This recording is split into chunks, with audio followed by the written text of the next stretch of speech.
Hey everyone, it's Rob, and I'm back today with another Legendary Farm video. After the first Legendary Farm I did went so well, I headed over to newworlddatabase.info. I started looking for other legendary items that weren't at level cap, and then, looked to see who they fell from. And I came across Bitterroot, which is a piece of jewelry that falls from Fang Snap. And you can see on this chart here that he has a few different items that he drops that are pretty nice, but the only one that I'm really interested at this point is the Bitterroot Trinket. Mintus Finger Crystal, Gnarled Root Spear, which I did get both of those to drop. They're really way under the gear score that I'm at now, so they're pointless, but Bitterroot Trinket is definitely an upgrade and something I'd rock for the next few levels. So I was like, okay, let's go check it out and see if we can get this. And that's where the ridiculousness begins. So I did go over to Fang Snap's lair, which is located in the Restless Shore. It's not too far from Boarsholm, so if you know where that's at for doing the boar skin technique to get your skinning level up, you'll know the general area where we're at. There's also some platinum nodes inside of his cave, so that's nice because during the downtime between pools, I'd spend my time mining or going around and chopping down trees or bringing down rocks. And when I say I spent my time, I had a whole lot of time. It took me 82 kills, not 8 and 2, 82 kills before I finally got the Bitterroot Trinket to drop. That's number 82.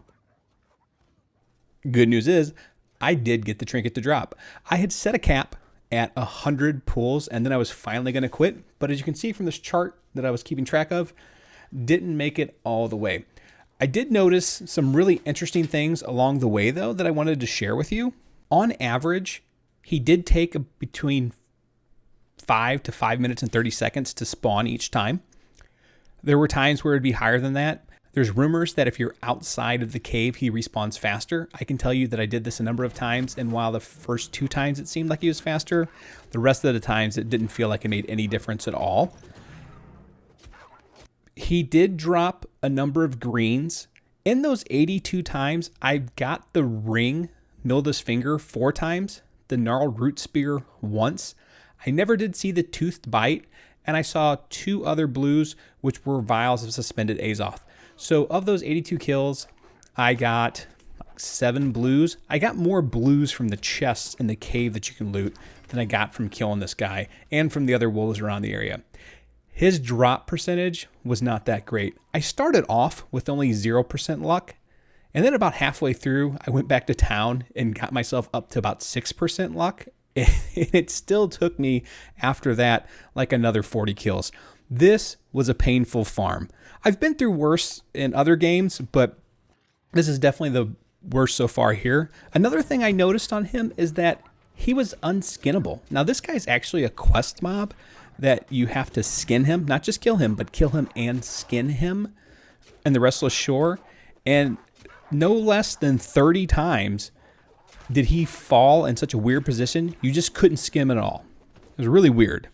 So anyways, Fang Snap has a really cool loot table. You can see that there's some items down there between 500 to 600. Got to be over level 57. Wasn't concerned about those at this point. Really focused on the Bitterroot Trinket. Was able to get it, but it took a ridiculous amount of time. We're talking, I watched 4+ episodes of Squid Games while doing this farm. So if you plan on doing this, make sure you have Netflix handy and you're going to be harvesting in the area because there's plenty of trees, plenty of rocks. I did get plenty of really nice gems from those platinum ore deposits. I'm Rob. Thanks for watching, and I'll see you in Eternum.